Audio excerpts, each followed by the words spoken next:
दशकं 22 अजामिलो नाम महीसुरपुरा चरन् विभो धर्मपतान् गृहाश्रमे गुरोर्गिराकाननमेत्य दृष्टवान् सुदृष्टशीलां कुलटां मदाकुलां स्वतः प्रशान्तोऽपि तथा कृताशयः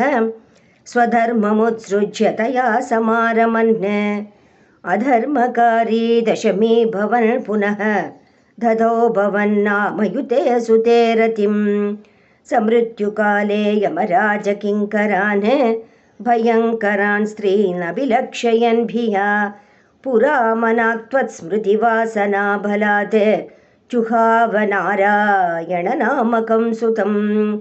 दुराशयस्यापि तथा त्वनिर्गतत्वदीय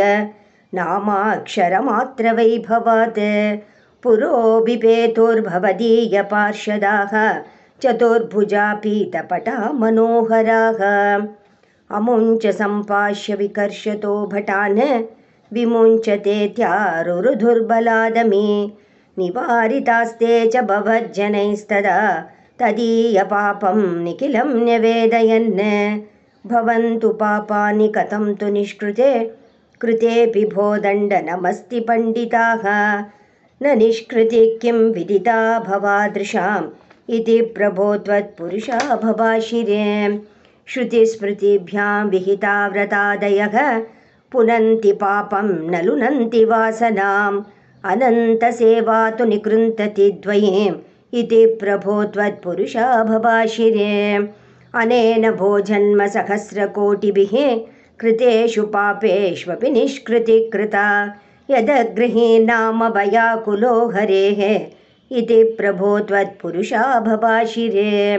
नृणामबुद्ध्यापि मुकुन्दकीर्तनं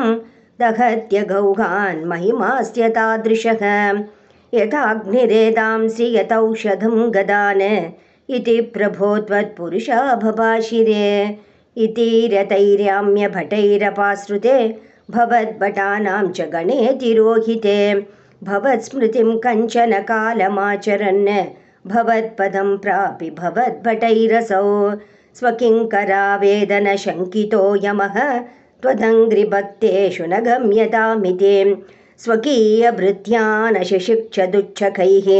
सदेव वातालयनाथ पाहि मां सर्वत्र गोविन्दनाम संकीर्तनं गोविन्द गोविन्द।